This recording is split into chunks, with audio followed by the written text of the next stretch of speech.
মা, মা গো, মা, মা গো, মা। আমার আমার মেয়েটাকে বোধহয় আর বাঁচাতে পারবো না রে। কেন রে, কি হয়েছে? এভাবে বলছিস কেন? মেয়েটার আজ 2 সপ্তাহ ধরে জ্বর। ডাক্তার বলতে কোনো কিছুই বাদ দিইনি, হাসপাতালে পর্যন্ত ভর্তি করেছি, কিন্তু কোনোভাবেই ওর জ্বর সারছে না। দিন দিন মেয়েটা আমার কেমন যেন শুকিয়ে যাচ্ছে। সব ডাক্তার এই জবাব দিয়ে দিয়েছে। ডাক্তার যখন দেখানো হয়েছে আর ওষুধে কাজ হচ্ছে না, তবে অন্য কিছু একটা চেষ্টা করে দেখতে পারিস তো। অন্য কিছু মানে? দেখ, ডাক্তাররা যখন জবাব দিয়ে দিয়েছে, আমার পরিচিত এক তান্ত্রিক রয়েছেন, তুই তার সঙ্গে যোগাযোগ করতে পারিস। তান্ত্রিক দিয়ে কি হবে? শুনেছি তো বেশিরভাগই টাকা পয়সা নিয়ে নেয়, কিন্তু কোনো কাজে লাগে না। আমি যার কথা বলছি তার কাছ থেকে আশা করি তুই নিরাশ থাকবি না। উনি আমাদের বহু দিনের পরিচিত, এরকম অনেক সমস্যা সমাধান করতে পারেন তিনি। কি নাম তার? ওনার নাম দুর্গাচরণ তান্ত্রিক। বেশ, তোর যখন এতটা বিশ্বাস, তাহলে নিয়ে আয়। একটা শেষ চেষ্টা করে তো দেখা যাক। তুই একবার আমার সঙ্গে ওনার বাড়িতে চল। উনি আবার সব সময় সব জায়গায় যেতে চান না। তুই গিয়ে বলে দেখ কি বলেন উনি।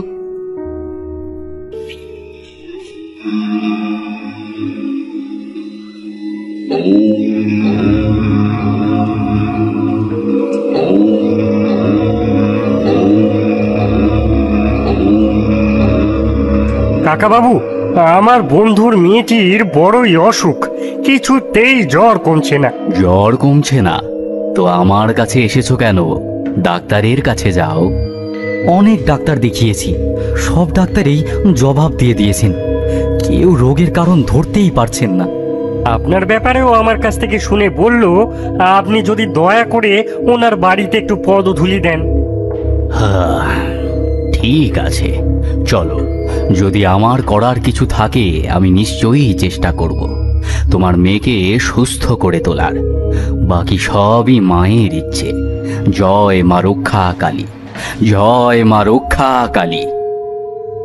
মা, মা গো, মা, মা গো, গিন্নি, ওনাকে একটু মেয়ের কাছটায় বসতে দাও। মা গো, মা। লক্ষণ তো খুব একটা ভালো দেখছি না। ওর চোখ মুখ তো ফ্যাকাশে হয়ে গেছে। কতদিন ধরে জ্বরে ভুগছে তা প্রায় 2 সপ্তাহ হতে চলল। মা, তোমার জ্বর আসার আগের দিন তুমি কোথায় গেছিলে? মা, মা গো। ঠাকুর মশাই, মেয়ে আমার খুব একটা বাড়ি থেকে বেরোয় না, তবে অসুস্থ হওয়ার আগের দিন ওর এক বান্ধবীর বাড়ি গেছিল। ওর বান্ধবীর বাড়িটা কোন দিকে? এই তো সামনে শ্মশান ঘাটটা পেরিয়ে গেলে বাম দিক বরাবর ওর বান্ধবীর বাড়ি। ওখান থেকে আসার কিছুক্ষণ পর থেকে মেয়ে আমার কিরকম নেতিয়ে পড়লো। বুঝলাম। তা তোমাদের ঠাকুর ঘরটা কোন দিকে? এই সোজা গিয়ে ডান দিকে। আসুন আমি দেখিয়ে দিই। ওম হিং ক্রিং জয় তারা, ওম হিং ক্রিং জয় তারা, ওম হিং ক্রিং জয় তারা। এই নাও, এই জল মেয়ের সারা গায়ে ছিটিয়ে দাও, আর ওর কাছে বসে ঠাকুরের নাম জপ করো। দেখো মেয়ে সুস্থ হয়ে উঠবে। আজ আমি আসি। আপনি করে দিন না ঠাকুর মশাই, আপনার মতো করে কি আর আমরা পারবো? আচ্ছা আচ্ছা, বেশ, তোমরা যখন তাই চাইছো তবে তাই হোক। এই তো মা আমার চোখ মিলে তাকিয়েছে। গায়ের জ্বরটাও তো নেমে যাচ্ছে দেখছি। ঠাকুর মশাই, ঠাকুর মশাই, আপনি মানুষ নন, আপনি মানুষ নন, মানুষ রূপী সাক্ষাৎ দেবতা। না না, তুমি কি বলছো? সবই ঈশ্বরের আশীর্বাদ। জয় মা রক্ষা কালী, জয় মা রক্ষা কালী। এত সহজেই সেরে গেল মেয়েটা? দুর্গাচরণ তান্ত্রিকের তো অনেক ক্ষমতা। এত সহজেই কি 2 সপ্তাহের জ্বর সেরে যায়? তাহলে কি হলো দাদু? তোরা চুপ করে না বসলে বাকিটা বলবো কি করে? আচ্ছা বেশ, আমরা চুপ করে বসলাম, তুমি বাকিটা বলো। পরের দিন সকালবেলা রতন পৌঁছলো দুর্গাচরণের বাড়িতে। ঠাকুর মশাই, ও ঠাকুর মশাই, বাড়িতে আছেন? ঠাকুর মশাই, ও ঠাকুর মশাই। কে? আমি রতন। কালকে রাত্রে আমাদের বাড়িতে গিয়েছিলেন। ও রতন, এসো এসো। তা তোমার মেয়ে ভালো আছে তো? না ঠাকুর মশাই, আপনি চলে আসার পর তো ওর শরীরটা দিব্যি সুস্থ হয়ে গেল, কিন্তু মাঝরাত থেকেই মেয়ে কেমন কেমন করছে। আপনি একবার শিগগির চলুন আমাদের বাড়ি, মেয়েকে না হলে আর বাঁচাতে পারবো না। আহ, বাজে কথা বলো না তো। চলো, আমি এক্ষুনি যাচ্ছি তোমার সঙ্গে।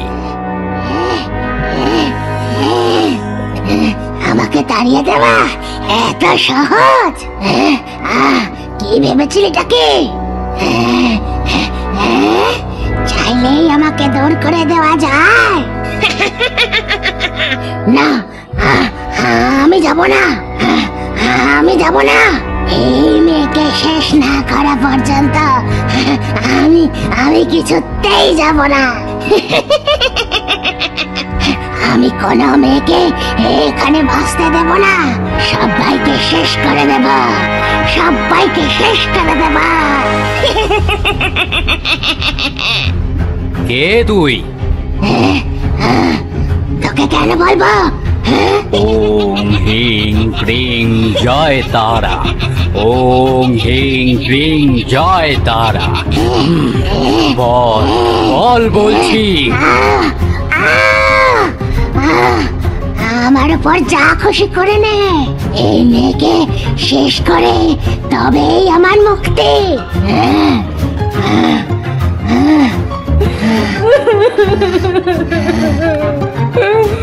আপনারা কাঁদবেন না, আমি দেখছি কি করা যায়। আপনার মেয়ের কোনো ক্ষতি আমি হতে দেব না। এত সহজ এমন নিষ্পাপ একটি মেয়েকে আমায় বাঁচাতেই হবে। আপনারা 3 জনেই বাড়ির বাইরে বেরোবেন না। বাড়ির বাইরে তো দূরের কথা, এই ঘরের বাইরেও বেরোবেন না। আমি মন্ত্রপুত জল সারা ঘরে ছড়িয়ে দিয়ে যাচ্ছি। আপাতত কিছুক্ষণ এই সমস্যা থেকে আপনারা মুক্ত থাকবেন। তবে এ বড় শক্তিশালী কোনো আত্মা। আমি ঠাকুর ঘরে গিয়ে আমার আরাধ্যা দেবীর ধ্যানে বসছি। আপনার মেয়েকে আমি সুস্থ না করে কোথাও যাব না, কথা দিলাম। মা, এই আত্মার সঙ্গে লড়াই করতে তুমি ছাড়া কেউ আমায় সাহায্য করতে পারবে না। কিভাবে এই আত্মাকে বশবর্তী করব বলো? বলো মা, চুপ করে থেকো না মা, বলো। তোকে পথ দেখাতেই তো এলাম। শোন, সামনের অমাবস্যায় এই আত্মা সব থেকে শক্তিশালী হয়ে উঠবে। তুই খবর নিয়ে দেখ, আশেপাশের অন্যান্য গ্রামের মেয়েরা অসুস্থ ঠিক একইভাবে। ওই দিনে আত্মা চাইবে এই সব মেয়েগুলোকে শেষ করে দিতে। এক কাপালে নিজেই সিদ্ধি লাভ করার জন্য এই মেয়ের বলি দেওয়ার চেষ্টা করে, তবে সেই কাজ ব্যর্থ হয়। রাগে, দুঃখে, অপমানে নিজেই নিজের জীবন শেষ করে দেয় এবং তারপর থেকেই এরকম ভয়ানক আত্মা হয়ে ঘুরে বেড়াচ্ছে। তোকে ওই অমাবস্যার দিন এই পিশাচকে বন্ধ করতে হবে। কি করবি তা তুই জানিস। বাকি গল্প পরের দিন বলবো।